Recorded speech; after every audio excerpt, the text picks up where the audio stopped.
할렐루야. 앞에 적혀 있는 제목 한번 다 같이 읽어보겠습니다. 시작. 회개하라. 여러분 회개하십니까? 최근에 포항 지진으로 인해서 마지막 때가 또 가까웠다는 징조를 더 주님께서 보여주시는 것 같습니다. 마지막 때가 가까운 이 시대에 주님이 이 세상 사람들에게 하시는 가장 첫 번째 말씀이 뭘까요? 다시 따라합시다. 회개하라. 이것이 주님의 첫 번째 말씀이에요. 마태복음 4장 17절에서 이때부터 예수께서 비로소 전파하여 이르시되 회개하라 천국이 가까웠느니라 하시더라. 이것은 예수님이 공생애를 시작하시면서 이 세상 사람들에게 첫 번째 선포하시는 말씀이 회개하라는 말씀이에요. 회개가 대단히 중요한 것입니다.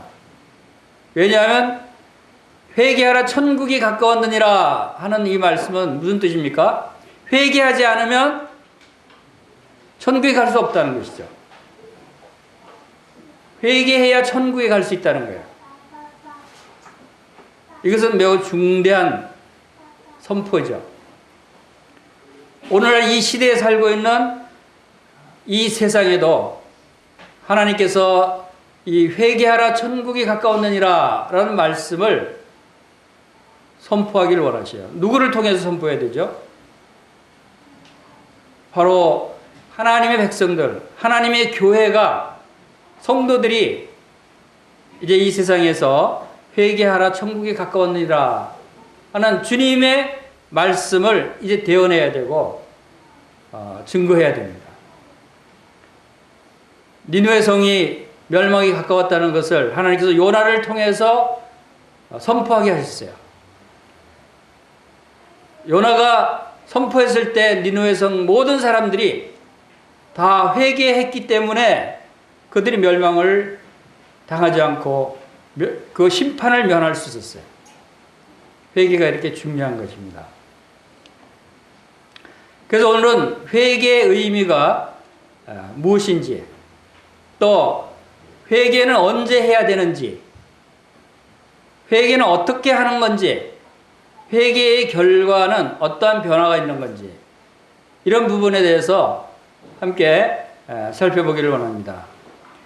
회개하라는 말씀을 많이 전해지고 있지만 왜 많은 사람들이 회개하지 못하고 있을까요? 회개하면 천국 갈 수 있는데 왜 천국에 갈 수 없을까요? 많은 사람들이 교회를 다니면서 예수님을 믿는다고 하면서 회개한다고 하면서 천국 갈 확신이 없어요. 그것은 올바른 회개를 하지 못하기 때문에요. 회개에 대한 오해들이 있어요. 우리가 이 회개에 대해서 분명하게 올바로 정립하지 않으면 혼동할 수가 있어요. 불신자들뿐만 아니라 성도들도 마찬가지예요. 성도들은 회개를 해야 됩니까? 하지 않아도 됩니까? 그런 부분에 있어서 분명한 믿음을 갖고 있어야 돼요. 그래서 회개는 거듭나지 못한 불신자들만 해야 한다. 거듭난 성도는 회개할 필요가 없다. 라고 얘기하는 사람들이 있어요. 이게 옳은 말인가요? 회개는 불신자와 신자 모두 다 해야 된다. 이게 옳은 말인가요?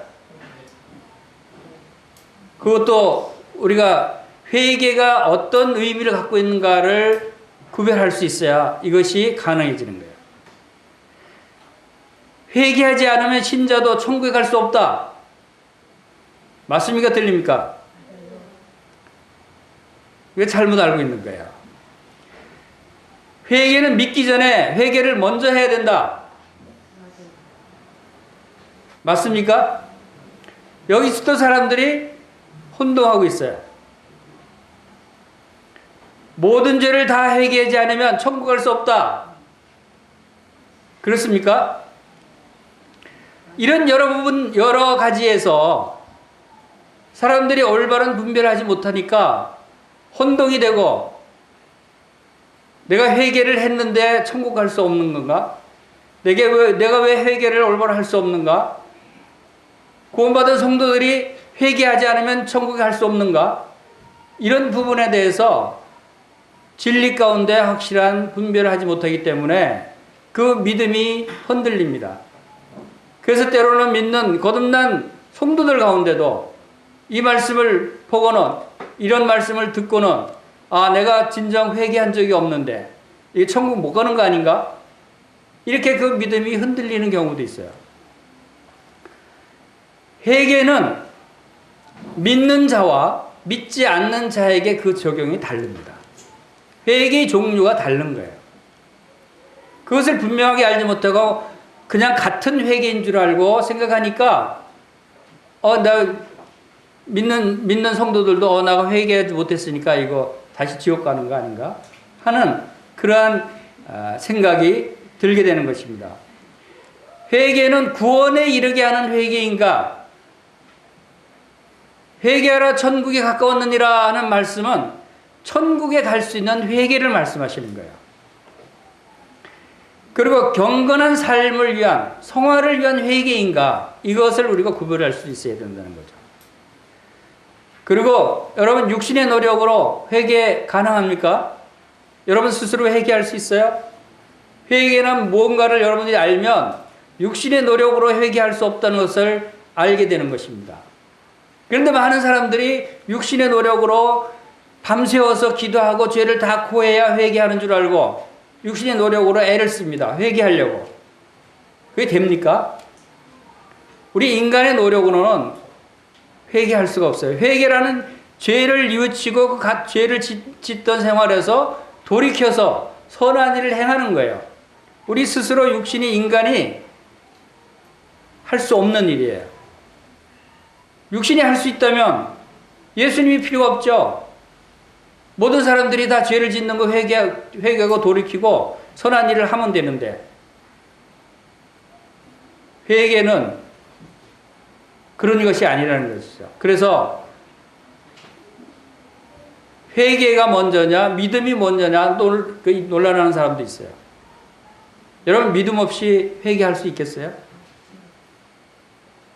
이런 부분에 대해서 주님께서 어떤 말씀을 주시는가를 한번 살펴보기를 원합니다. 진정한 회개의 의미가 무엇인지를 우리가 알 필요가 있어요. 그래야 우리의 믿음에 더 견고해지고 확신을 가질 수 있다라고 생각이 됩니다. 그래서 회개는 이 사전적인 의미, 특별히 뉴 바이블 딕셔너리라고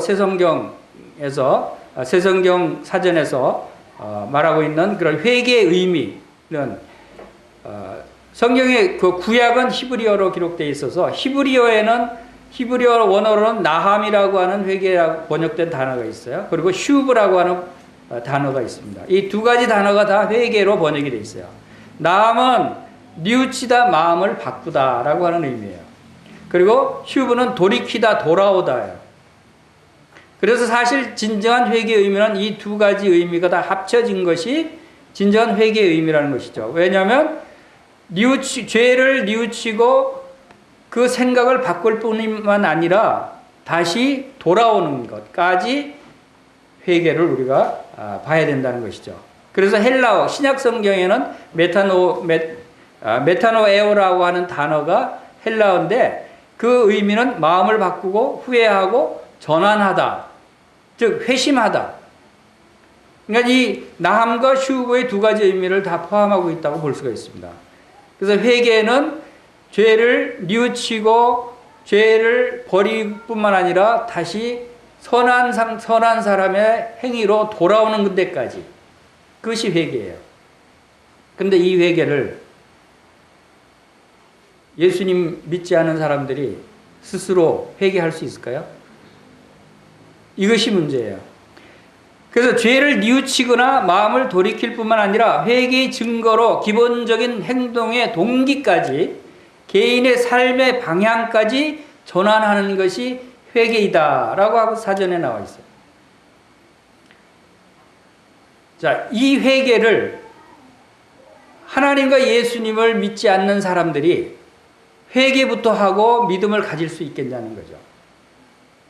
하나님께로 돌이키고 돌아오고 하는 상태가 스스로 가능하냐 이거죠. 성경에 자기 생각을 버리고 하나님께 돌아오는 것이 회개의 의미를 말씀하시는데, 악인은 그의 길을, 불의한 자는 그의 생각을 버리고 여호와께 돌아오라.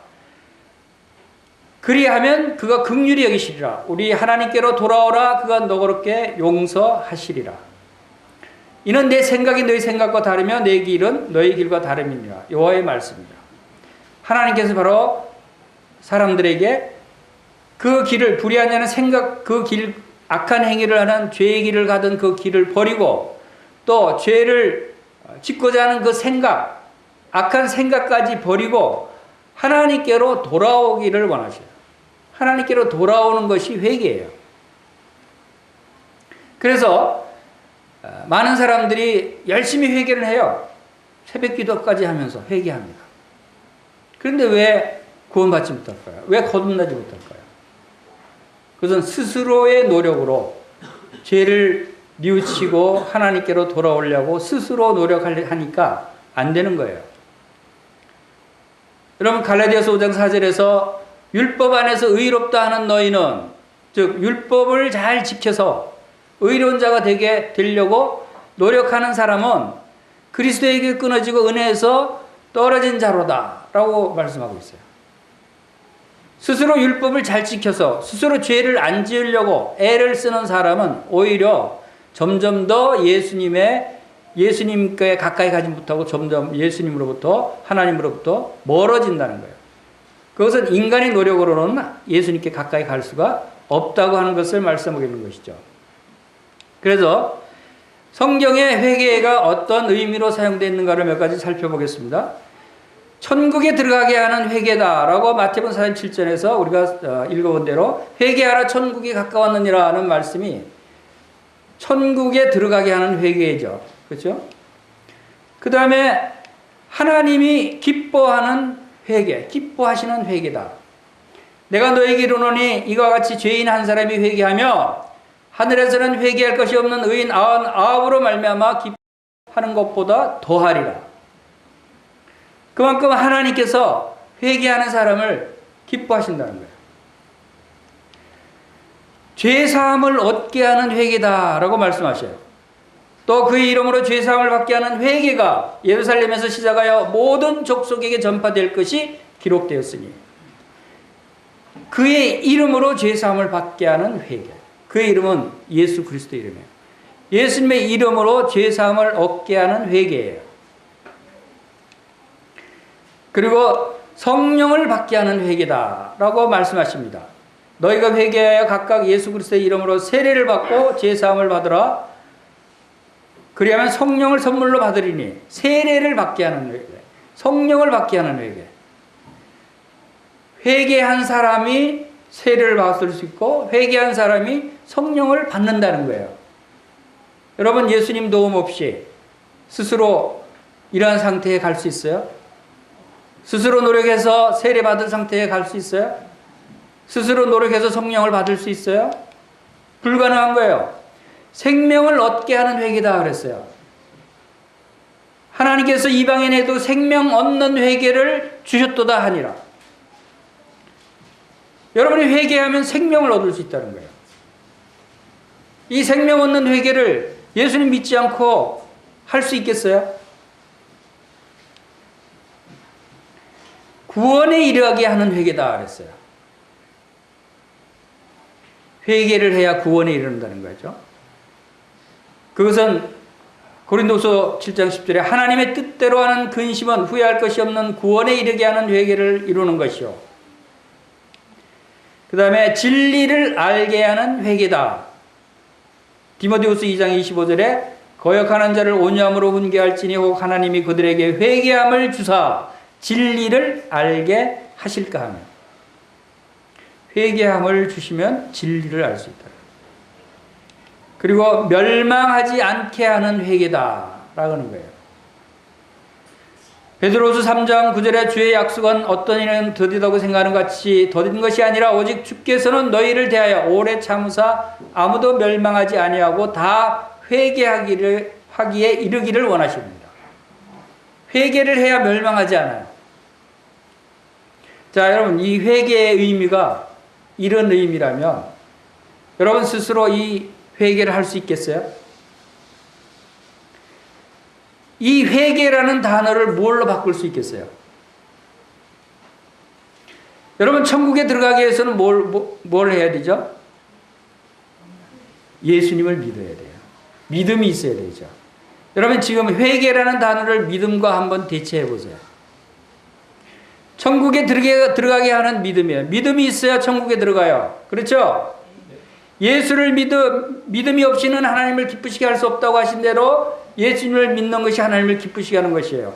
예수님을 믿어야 죄사함을 얻어요. 예수님을 믿어야 세리를 받아요. 예수님을 믿어야 생명을 얻을 수 있는 거예요. 예수님을 믿어야 구원에 이르는 것이고, 예수님을 믿어야 진리를 알게 되고, 예수님을 믿어야 멸망하지 않게 되는 것입니다. 그러면 어떤 결론이 나옵니까? 회개하는 것은 예수님을 믿는 것이에요. 회개하라고 해서는 예수님을 믿으라고 하는 말과 같은 의미라는 것이죠. 그런데 그것을 분리하는 사람들이 있어요. 분리하면 첫 번째 회개를 하고 두 번째 예수님을 믿고 그래야 죄사함 받고 구원받는다 라고 얘기하는 사람들이 있죠. 그렇게 되면 어떻게 됩니까? 절대로 첫 번째 단계에서 벗어날 수가 없어요. 예수님 믿지 않은 상태에서 회개할 수가 없는 거예요. 그렇지 않아요? 단계로 생각한다면 먼저 회개해야 된다. 그리고 예수님을 믿어야 된다 라고 한다면 어떻게 되죠? 예수님 믿기 전에 스스로 노력해서 회개를 할 수 있습니까? 그래서 어떤 사람들은 이렇게 얘기합니다. 회개는 자기가 변화하고자 하는 고군분투하는 것이다. 노력해야 된다. 밤새도록이라도 모든 죄를 다 자백하고 용서를 구해야 된다. 고통이 따르더라도 인내하고 회개해야 된다. 이렇게 얘기를 합니다. 왜? 회개하지 않으면 천국 갈 수 없으니까. 회개란 죄를 짓지 않도록 노력하고 죄의 길에서 돌이켜야 한다. 날마다 회개해야 된다. 그 말에 얽매여서 사람들이 벗어나지 못하고 있는 거예요. 스스로 회개할 수 있다고 착각하기 때문에. 그래서 성경에 많은 사람들이 어떻게 회개했는가 우리가 살펴보면 우리가 그런 것들을 알 수 있습니다. 다시 따라해보세요. 회개는 예수님을 만날 때 가능하다. 자, 세리의 경우가 있고 또 삭개의 경우를 우리가 살펴볼 수 있어요. 세리의 경우는 인간이 하나님께 아무것도 주장할 수 없다는 것을 인정하고 하나님의 긍휼에 복종하는 것이다 라고 나와 있어요. 누가복음 18장에 세리의 경우, 세리는 멀리 서서 감히 눈을 들어 하늘을 쳐다보지 못하고 다만 가슴을 치며 이르되 하나님이여 불쌍히 여기소서 나는 죄인으로서도 하였느니라. 내가 너희에게 이르노니 이에 저 바리새인이 아니고 이 사람이 의롭다 하심을 받고 그 집에 내려갔느니라. 세리와 같이 하나님을 의지하고 죄를 용서해달라고 자기가 죄인임을 깨닫는다는 것은 곧 하나님이 어떤 분이시라는 것을 알 때 가능해요. 예수님이 왜 십자가에 죽으셨는지를 알 때 여러분의 죄가 얼마나 무서운 형벌을 가져올 수 있는 죄인가를 깨달을 수 있는 것입니다. 하나님은 거룩하신 분이고 하나님은 공의로우신 분이고 죄인은 하나님께 가까이 갈 수 없고 모든 사람이 다 죄를 지었기 때문에 하나님의 영광에 이르를 수 없다고 하는 사실을 알지 못하면 그 죄가 얼마나 심각한 것인지, 예수님이 십자가에서 하나님의 아들 되시는 만왕의 왕이 되시는 예수님이 이 땅에 오셔서 나무에 달려 그 몸으로 죄를 담당하셔야 이 세상 모든 사람들의 죄를 용서하실 수 있는, 죄의 대가가 이렇게 엄청난 것이고 죄의 심판이, 죄의 형벌이 이렇게 엄청난 것인 것을 알지 못하는 사람이 어떻게 죄를 깨달을 수 있겠어요? 어떻게 죄를 멈출 수 있겠어요? 어떻게 그 길을 돌이킬 수 있겠어요? 여러분, 예수님을 믿는 것이 바로 회개하는 것이에요. 회개는 예수님이 믿는 것을 포함하고 있는 것입니다. 삭개오가 회개했어요. 삭개오가 그가 부정으로 많은 그 돈을 갈취해서 부자가 됐어요. 그가 그것이 잘못된 것을 알았어요. 그러니까 그가 회개하고 그 모든 자기의 재산을 절반을 팔아서 가난한 자들에게 나눠주겠다고 한 행동이 언제 그가 그렇게 회개하게 됐습니까? 그가 예수님을 만났을 때, 그가 회개할 수 있었어요. 아, 이 예수님은 하나님의 아들이시다. 이 예수님은 죄를 위해서 이 세상에 죄를 용서하시기 위해서 오신 분이시다. 그는 하나님을 믿게 됐고 예수님을 믿게 됐어요. 예수님을 만났기 때문에 그가 자기의 전 재산을 다 팔아서 가난한 자들에게 나눠줄 정도의 이제 그가 돌이킬 수 있는 회개를 할 수 있었던 것입니다. 예수님 만나기 전에는 삭개오는 그런 회개를 할 수 없었어요. 그러나 부자 청년이 있습니다. 누가복음 18장에서 부자 청년도 예수님께 나왔어요. 영생을 얻기 위해서 예수님께 나왔습니다. 예수님이 그가 회개하기를 원했어요. 회개라는 뭡니까? 이 부자 청년이 그동안 살던 삶이 잘못됐고 죄악의 삶이었고 그 모든 부를 누리는 것도 죄악된 그러한 삶이었기 때문에 그것을 다 버리고 나를 쫓아오라. 즉 다 회개하고 돌이키고 나를 쫓아오라고 하는 말씀을 이 부자 청년은 이 재물에 대해서 미련을 갖지 못하고 근심하고 예수님을 떠나가 버렸어요. 회개하지 못했어요. 회개는 예수님을 만나야 회개할 수 있는 것입니다. 여러분, 사도 바울이 어떻게 회개했어요? 사도 바울이 사도행전 9장 우리 한번 보겠습니다. 사도행전 9장에서 1절에서 보면은 사울이 3절부터 5절까지 사울이 길을 가다가 다메섹에 가까이 이르렀더니 호련히 하늘로부터 빛이 그를 둘러 비추는지라 땅에 엎드러져 들음에 소리가 있어 이르되 사울아 사울아 내가 어찌 나를 핍박하느냐 하시거늘 대답하되 주여 누구시니까 이르되 나는 내가 박해하는 예수라. 사도 바울이 어떤 사람이었습니까? 교회를 박해하듯 예수 믿는 그리스도인들을 잡아다가 옥에 가두는 앞장서서 예수님을 박해하는 그런 사람이었어요. 그런 사도 바울이 어떻게 그 길을 돌이켜서 예수님을 증거하는 사도와 전도자가 됐습니까? 완전히 180도로 그는 돌이키게 됐어요. 그것이 회개입니다. 자기가 잘못된 길을 가던 사람이 돌이켜서 이제 그 반대의 길로 가는 것이 회개예요. 하나님을 위한 삶을 사는 것이 회개예요. 예수님을 위한 삶을 사는 것이 회개예요. 사도 바울이 언제 그렇게 회개할 수 있었어요? 그는 예수님을 만났기 때문에. 예수님을 만나서 예수님을 믿었기 때문에. 사도 바울은 예수님이 이단의 교주를 알았어요. 예수님이 십자가에서 죽은 나약한, 죽어서 이제 아무 영향력도 없는, 한때 많은 사람 군중들에게 영향을 끼쳤지만 이제 아무런 영향을 끼칠 수 없는 평범한 사람으로 알았어요. 그래서 그가 죽어서 없어진 줄 알았어요. 그런데 그 예수님을 믿는 사람들을 잡으러 가던 다메섹 도상에서 하늘로부터 밝은 빛이 비추는 것을 보고 하늘에서 빛이 비쳤으니까 하나님이 아니겠어요? 누구시옵니까? 하니까 나는 네가 박해하는 예수라.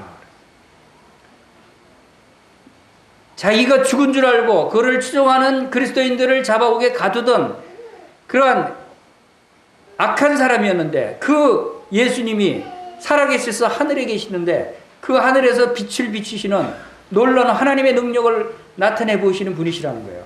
직접 목도한 거예요. 예수님을 만난 거예요. 그랬을 때 그는 예수님을 믿게 된 거예요. 아, 예수님이 살아계시구나. 부활하셨구나. 이분이야말로 하나님이시구나. 그 예수님을 믿었을 때 그는 그 악한 길을 돌이키게 됩니다. 그래서 빌립보서 3장 5절에서 9절 사이에서 사도 바울은 고백하죠. 회개하고 돌이킨 사도 바울의 모습을 빌립보서 3장에서 말씀하고 있습니다. 3장 5절부터 9절 한번 같이 읽어보겠습니다. 시작. 나는 8일 만에 할례를 받고 이스라엘 족속이요 베냐민 지파요 히브리인 중에 히브리인이요 율법으로는 바리새인이요 열심으로는 교회를 받게 하고 율법의 의로 흠이 없는 자라. 그러나 무엇이든지 내게 유익하던 것을 내가 그리스도를 위하여 다 해로 여길 뿐더러 또한 모든 것을 해로 여기면 내 주 그리스도 예수를 아는 지식이 가장 고상하기 때문이라. 내가 그를 위하여 모든 것을 잃어버리고 배설물로 여기면 그리스도를 얻고 그 안에서 발견되려 함이니 내가 가진 의는 율법에서 난 것이 아니요 오직 그리스도를 믿음으로 말미암는 것이니 곧 믿음으로 하나님께로부터 난 의인이라. 사도 바울이 어떤 사람이었어요? 그는 할례를 8일 만에 할례를 받은 아주 유대인 중에 유대인이었어요. 이스라엘 족속이고 베냐민 지파고 히브리인 중에 히브리인이었어요. 율법으로는 바리새인이요. 율법으로는 바리새인이요 하는 뜻은 뭡니까? 바리새인같이 철저히 율법을 지켜서 그들은 율법 안에서 의롭다고 얘기하는 사람들이었어요. 그것은 뭐 죄를 짓지 않는다는 뜻이죠. 드러나는 행위에 있어서는 죄를 짓지 않는 의로운 사람이었다는 거예요. 그리고 열심으로는 교회를 핍박했다. 이게 무슨 뜻입니까? 교회를 핍박하는데 앞장서서 열심으로 예수님을 핍박했다는 거예요. 율법에서는 흠이 없는 자였던 이 사도 바울이 이 모든 것을 자기의 신분과 자기의 지위와 자기의 경험과 자기의 명예와 이 모든 것들을 다 버렸어요. 회개는 이렇게 버리는 거예요. 자기의 잘못된 것들을 버리는 거예요. 버리고 돌아섰어요. 예수님께로. 사도 바울의 회개의 모습이죠. 근데 이 회개의 모습이 어떻게 이 회개를 하게 됐다고 기록되어 있습니까? 9절에 보세요. 9절에. 그 안에서 발견되려 하면 내가 가진 의는 율법에서 난 것이 아니오 오직 그리스도를 믿음으로 말미암았다. 예수님을 믿었기 때문에 바로 이런 회개가 가능했다는 것이죠. 예수님을 믿었기 때문에 자기가 이제 돌이킬 수 있었다라고 말하는 것입니다. 회개는 바로 예수님을 만날 때, 예수님을 그것도 인격적으로 만날 때, 예수님을 믿는다고 하는 것은 예수님을 인격적으로 만나는 것이에요. 그분이 어떠한 분이신 것을 알고 믿는 것이에요. 그분이 바로 하나님이 보내신 하나님의 아들이시다는 거예요. 하나님이 누구시냐는 것도 알게 되는 것이죠. 하나님은 천지를 지으신 여호와 하나님이시고 모든 사람들이 바로 경외해야 되고 예배드리고 찬양드려야 할 그 전지전능하신 그 하나님, 그분의 아들이 예수님이고 그분이 이 땅에 오셔서 그분이 십자가에서 모든 사람들의 죄를 다 갚아주시고 용서해 주신 우리의 구세주라고 하는 사실을 믿는 것이, 믿을 때 자기가 얼마나 부끄러운 죄인인가를 알게 되겠죠. 우리가 죄가 있으면 거룩하신 하나님 앞에 가까이 나갈 수 없다는 것을 알게 되겠죠. 깨닫게 되는 것입니다. 그리고 그 예수님이 십자가에서 우리의 모든 죄를 다 용서해 주셨기 때문에 이제 나는 죄사함을 받았구나. 그리고 이제 예수님을 믿는 하나님의 자녀로서의 그러한 삶을 살게 되는 것입니다. 이것이 회개예요. 돌이켜서 새로운 삶을 살게 되는 데까지가 회개하는 것이에요. 죄를 뉘우치는 것으로 끝나는 것이 회개가 아니라는 것이죠. 회개는 죄를 뉘우칠 뿐만 아니라 바로 그 죄에서부터, 잘못된 길에서부터 돌이켜서 옳은 길로 나아가는 것이 회개예요. 그것은 바로 예수님 없이는 그 회개를 할 수 없다고 하는 것을 사실 우리가 알 수 있는 것입니다. 세리의 경우에 회개한 사람들의 어떤 모습으로 변화됐습니까? 세리의 경우는 바로 의롭다 하심을 받았습니다. 삭개의 경우도 바로 소유의 절반을 가난한 사람들에게 나누어졌어요. 회개는 바로 이런 변화가 일어난 것입니다. 사도 바울의 경우도 교회를 핍박하던 사람이 도리어 그 교회의 진리를 전파하는, 복음을 전하는 사람으로 바뀌었어요. 우리 고넬료의 경우도 우리가 생각해 볼 수 있어요. 이 고넬료는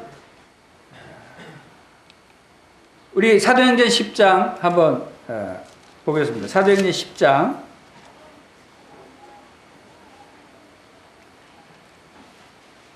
사도행전 10장 1절부터 5절까지 말씀을 함께 읽어보겠습니다. 시작. 가이사랴에 고넬료라는 사람이 있었으니 이달리아 부대라는 군대의 백부장이라. 그가 경건하여 온 지방과 더불어 하나님을 경외하며 백성을 많이 구제하고 하나님께 항상 기도하더니 하루는 제9시쯤 되어 환상 중에 밝히 보매 하나님의 사자가 들어와 이르되 고넬료야 하니 고넬료가 주목하여 보고 두려워 이르되 주여 무슨 일이니까? 천사가 이르되 내 기도와 구제가 하나님 앞에 상달되어 기억하신 바 되었으니 내가 지금 사람들을 욥보에 보내어 베드로라는 시몬을 청하라. 우리는 이 고넬료를 통해서 고넬료가 어떻게 거듭날 수 있었는지, 어떻게 회개할 수 있었는지 하는 것을 우리가 살펴볼 수 있습니다. 또 어떤 사람들은 거듭난 후의 변화가 다른 사람같이 큰 변화가 일어나지 않는 것을 생각하고는 나는 회개하지 않은 것이 아닌가, 나에게는 거듭남이 이루어지지 않았던 것이 아닌가 라고 하는 그러한 의문이 드는 그런 경우도 있어요. 그건 믿는 성도들 가운데서도 바로 이런 부분에서 회개한 후의 변화의 모습, 거듭난 후의 변화의 모습이 어떠해야 되는가에 대해서 어떤 사람의 경우를 꼭 쫓아가려고 하고 또 그와 같이 되지 않으면 나는 아닌 것이 아닌가 하는 그러한 의문을 가질 경우가 있는데, 고넬료의 경우를 보면 우리가 고넬료가 어떤 사람이었는가를 우리가 먼저 살펴보면, 먼저 그는 경건한 사람이었어요. 그렇죠? 2절에 보면 경건하여 온 지방과 더불어 하나님을 경외한 사람이었어요. 백성들을 많이 구제한 사람이었어요. 항상 기도했던 사람이었어요. 자, 뭐 부족한 것이 있어요? 고넬료? 신앙생활을 아주 잘하고 있죠? 아주 모범적인 종교인이었어요. 근데 고넬료가 거듭났어요? 거듭나지 않았어요.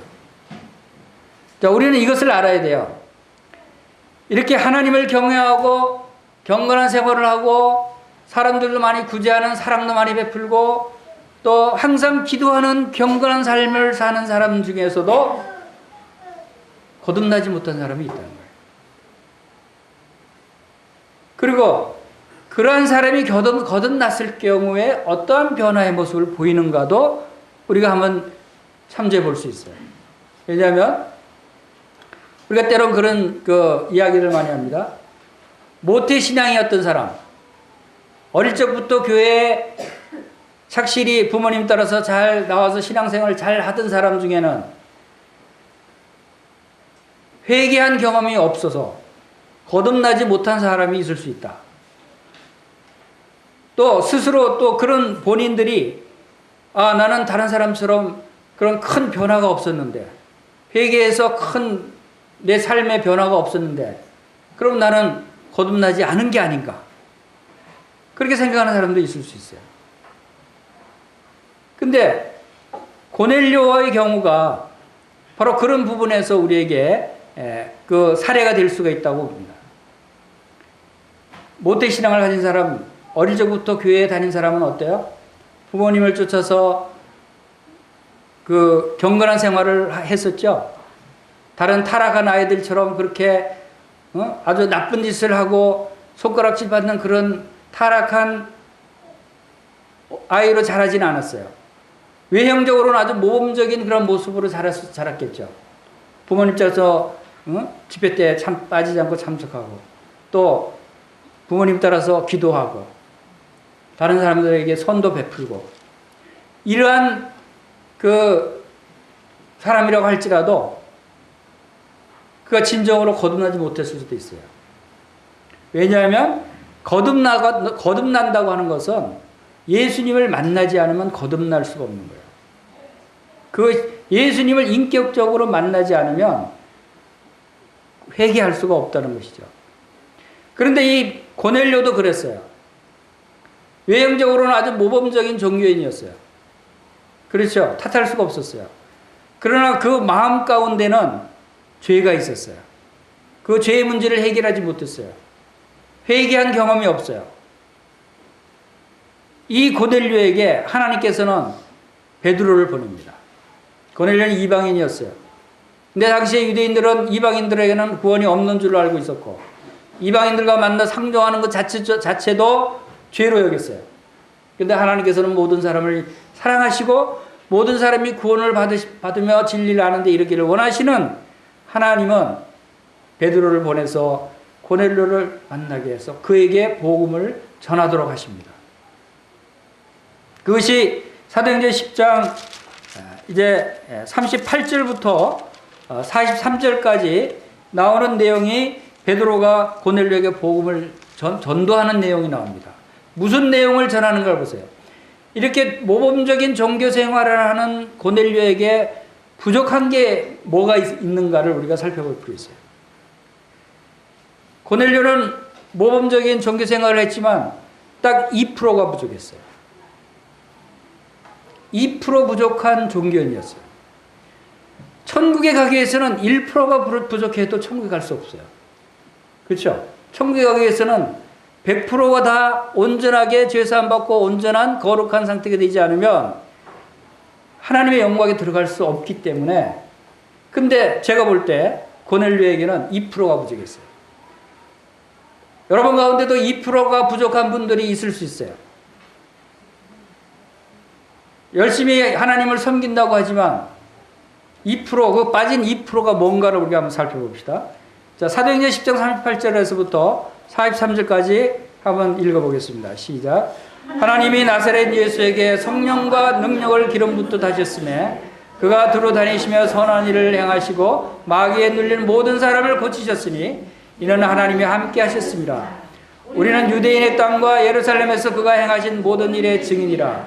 그를 그들이 나무에 달아 죽였으나 사흘 만에 다시 살리사 나타내시되 모든 백성에게 하신 것이 아니요 오직 미리 택하신 중인 곧 죽은 자 가운데서 부활하신 후 그를 모시고 음식을 먹은 우리에게 하신 것이라. 우리에게 명하사 백성에게 전도하되 하나님이 살아있는 자와 죽은 자의 재판장으로 정하신 자가 곧 이 사람인 것을 증언하게 하셨고 그에 대하여 모든 선지자도 증언하되 그를 믿는 사람들이 다 그의 이름을 힘입어 죄사함을 받는다 하였느니라.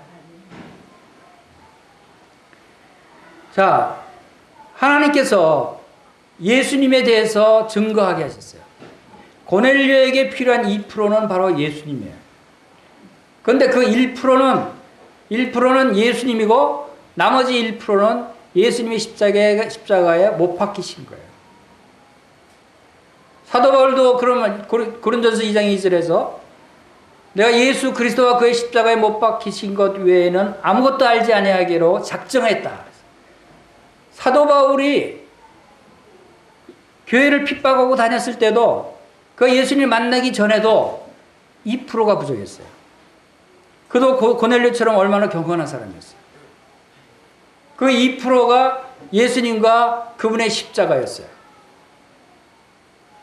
그래서 예수님을 만나고 그 십자가를 알고 나서부터는 다른 건 다 버려도 내가 이 2%만 알아도 된다. 이것이 가장 중요한 것이다. 해서 예수님과 그의 십자가에 못 박히신 것 외에는 아무것도 알지 아니하기로 작정했다라고 고백합니다. 이것이 제일 중요한 것이에요. 아무리 선한 생활을 하고 경건한 생활을 했다 할지라도 이것이 없으면 천국 갈 수 없고 거듭날 수 없다. 그래서 베드로도 전하는 내용이 뭡니까? 하나님께서 나사렛 예수에게 예수님께 성령을 주시고 예수님이 이 땅에 오셔서 두루 다니면서 선한 일을 행하시고 마귀에 눌린 모든 사람을 고치시고 하나님이 그분과 함께 하셨다. 그리고 그분이 나무에 달려 죽으셨다.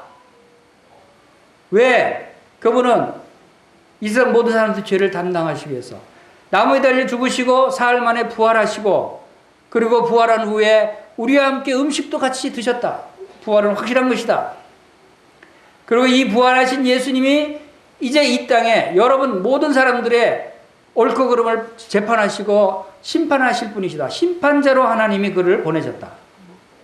이 예수님을 믿는 사람은 죄사함을 받는 것이다.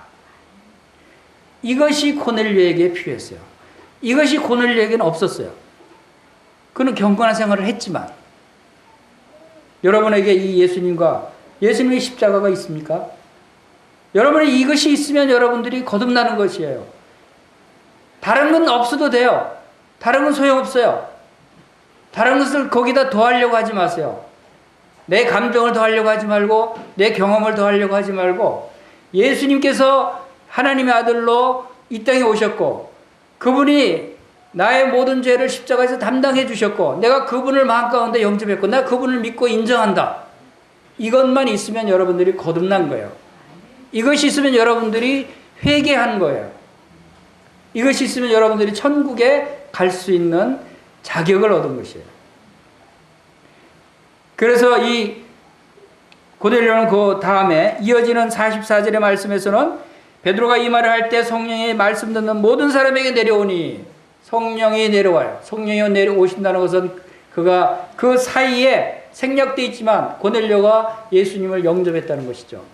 예수님이 죄사함을 주셨다는 사실을 믿었다는 것입니다. 그랬을 때 성령이 그들에게 임하고 성령 부어주셨어요. 자, 이 고넬료가 어떤 변화를 보입니까? 갑자기 큰 변화를 보였어요. 사도 바울은 뚜렷한 변화가 있었어요. 사도 바울은 그리스도인들을 잡아다가 오게 가두는, 교회를 핍박하고 예수님을 비난하고 욕하고 저주하던 사도 바울이었는데, 회개하고 나서 거듭나고 나서 어떤 변화를 보였어요? 그러한 일들을 완전히 다 버리고 오히려 복음을 전하러 열심히 목숨을 다해서 달려갈 길을 마칠 정도로 목숨을 다해서 복음을 전하는, 예수님을 전하는 모습으로 확 바뀌었어요. 근데 고넬료는 그가 겉으로 행위로 죄를 지은 것들이 없어요. 예수님 핍박하지도 않았어요. 그의 경건한 삶은 계속 변함없이 이어졌어요. 단지 뭐가 다릅니까? 그가 예수님을 영접하고 나서 46절에서 방언을 말하며 하나님을 높이 들었다는 얘기만 나옵니다. 즉 다른 언어로 하나님을 찬양하고 하나님을 경배하는 모습입니다. 이렇게 사람마다 그 거듭난 후에 변화된 모습이 달라요. 진짜 도둑질하고 살인하고 타락하고 이 세상에서 나쁜 짓만 하고 돌아다닌 사람이 예수님 믿고 거듭나면 완전히 누가 봐도 다른 생활을 하겠죠. 눈에 확 띄어요. 그런데 모태신앙으로 태어나서부터 경건한 생활을 하고 부모님 따라 교회 열심히 다니고 기도하고 하던 그러한 사람은 그 마음 가운데 예수님을 영접하고 나서 변화된 모습이 크게 달라지진 않아요. 겉으로 보기. 그러나 속 사람은, 마음은, 아, 예수님이 나의 이 모든 일들이 바로 예수님이 십자가에서 내 죄를 위해서 죽으셨기 때문에, 나의 모든 죄를 다 용서해 주셨기 때문에 내가 이렇게 하나님을 예배하고 하나님을 위해서 살아갈 수 있구나. 내가 경건한 생활을 하는 이 모든 일들이 그 근거가 이제 예수님 때문에, 내가 거듭났기 때문에, 새로운 생명을 얻었기 때문에 이것을 이제 기쁨으로 할 수 있구나 하는 것으로 달라지는 것이죠. 그러니까 외형적으로는 크게 변화가 없어 보이지만 속 사람은 믿음으로 평안을 누리는 거예요. 확신을 갖는 것이죠. 이런 모습이에요. 이런 부분에 대해서 간혹 어떤 사람들은 나는 변화가 없으니까 이거 회개하지 않은 거 아니야? 저 사람은 회개했다는데 굉장히 막 변화되고 그러는데 나는 거듭나지 않은 거 아니야? 이렇게 의심할 수도 있어요. 근데 그것이 아니라는 거예요. 그것은 우리가 거듭났느냐 회개했느냐 하는 것은 우리 마음속의 평안과 내 안에 예수님이 계시느냐 안 계시느냐로 우리가 증거할 수 있는 거예요.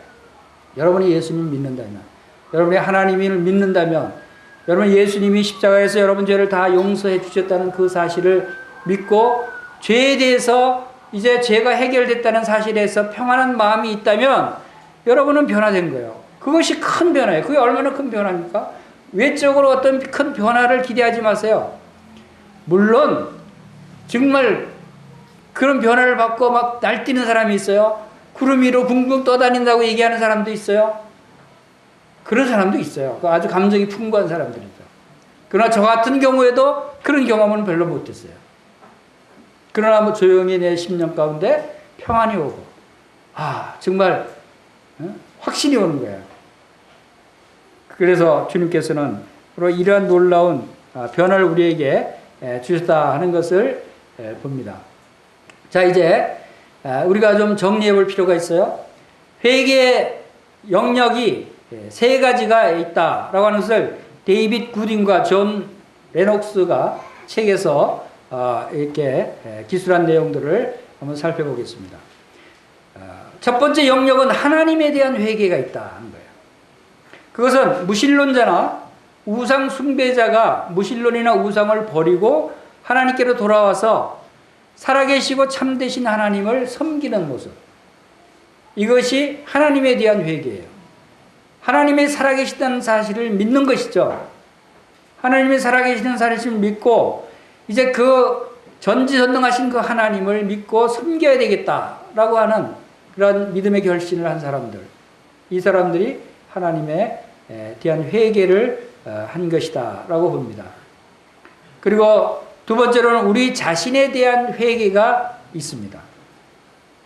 이것은 개인적인 죄에 대한 회개가 결코 우리를 구원할 수 없다는 것을 알고 우리에게는 새로운 생명이신 그 아들 예수 그리스도를 영접해서 그분의 피로 죄사함을 받아서 새 사람이 되는 것. 이것이 바로 구원에 이르는 회개예요. 이것이 바로 천국에 이르는 회개죠. 불신자들이 예수님을 영접하고 거듭나게 되는 회개가 바로 이러한 회개다 한 것입니다.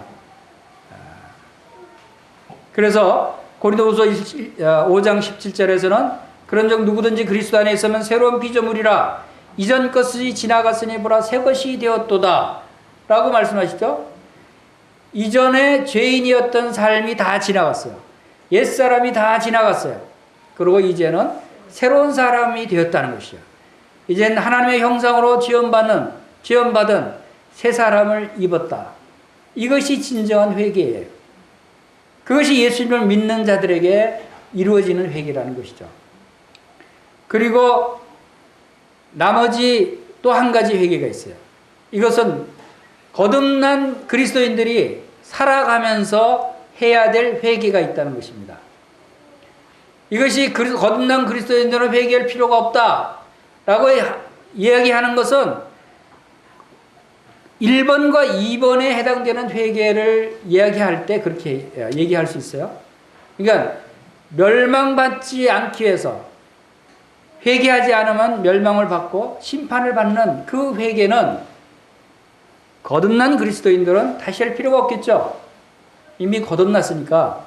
그러나 회개의 단어의 의미가 잘못된 길을 뉘우치고 돌이킨다라고 하는 의미에서 그리스도인으로서 합당한 삶을 살아갈 때 우리가 잘못된 삶을 살 수가 있죠.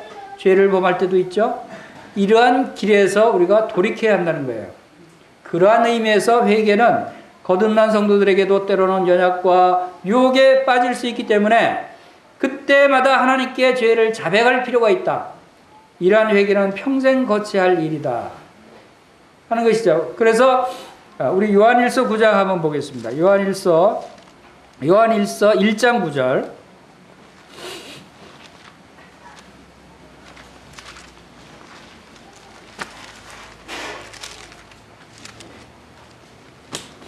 요한일서 1장 9절에서 다 같이 한번 읽겠습니다. 시작.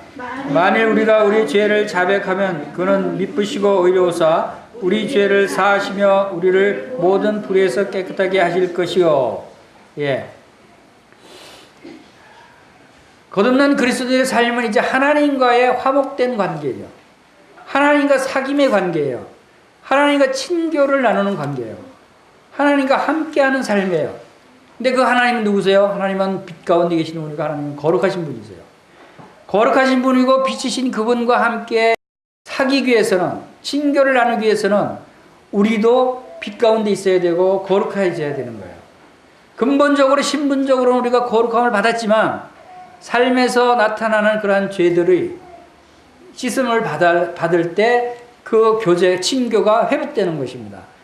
그래서 바로 그럴 때 우리가 죄를 지었을 때 8절에 보면은 만일 우리가 죄가 없다고 말하면 스스로 속이고 또 진리가 우리 속에 있지 아니할 것이요 라고 이 말씀은 우리의 그리스도인들의 삶 가운데 죄가 있을 수 있다는 거예요.